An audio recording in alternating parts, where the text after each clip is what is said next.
Hello children. In this video I am going to tell you about the importance of minerals. That what role the minerals play in the plants for the growth and the development. Okay. Now as you all know that the soil contains lots of inorganic elements. Okay. And that is absorbed by the plants. Okay, in the previous video I have told you that the absorption of minerals, water and minerals happens with the roots also, root only. The root absorb the water and in that root hairs are there. Okay, now here you see in the soil there are so many kinds of elements. Okay, when the scientists have studied about the plants, there they found around 60 elements in different plants, but only 17 elements are absolutely necessary for the growth and development, and they are known as the essential elements. Understood this thing? 60 elements are found, 60 types of elements are found in different plants, but 17 were common in all the plants. So those 17 are known as the essential nutrients or essential elements, whereas other than that they are known as the non-essential elements. Now children, depending upon the quantities, okay, quantities of what? Quantities of essential elements. Remember those 17 elements which are the essential ones. So depending upon the quantity, the nutrients are divided into two. One is the macronutrient and another is the micronutrients.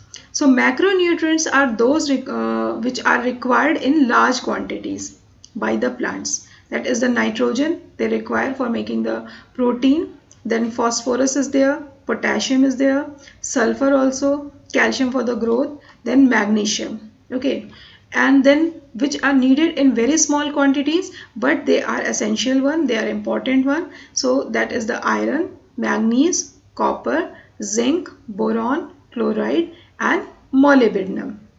Now these are the two kinds of essential nutrients. Okay, macro and micro.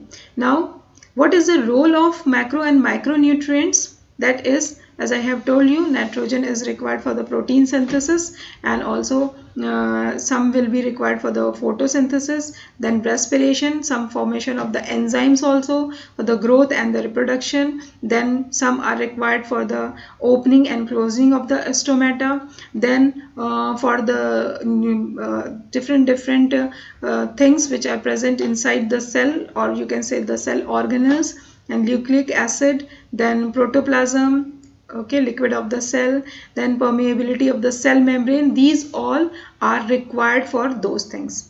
Okay, so this is the role of macro or micronutrients. Now here is what are the deficiency symptoms in the plants when there will be the deficiency of essential elements. Okay, so this is intraveinal chlorosis.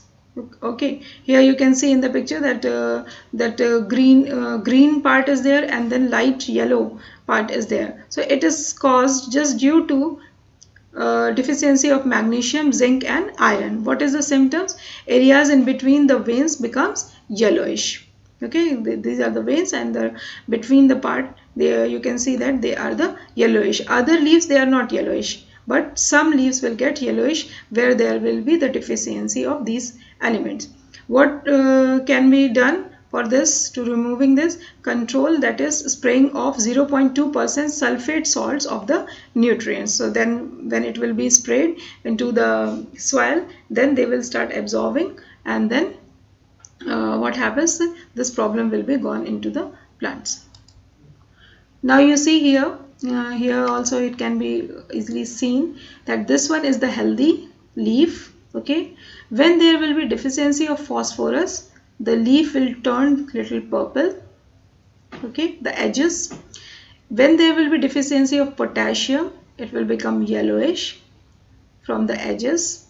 Okay, and when there will be deficiency of nitrogen, then there near the veins there will be the yellowishness.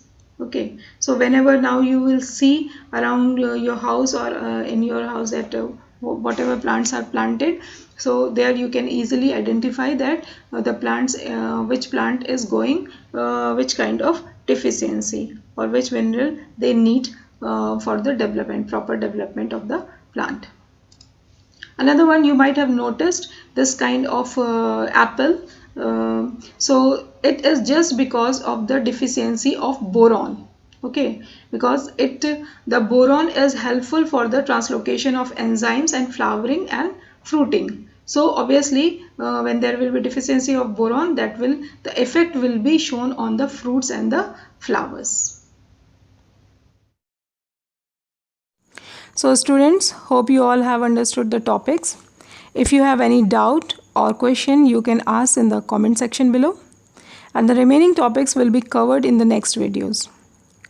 Please like, share it with your classmates, subscribe, and don't forget to hit the bell icon so that you can get my latest updates. Thank you and take care.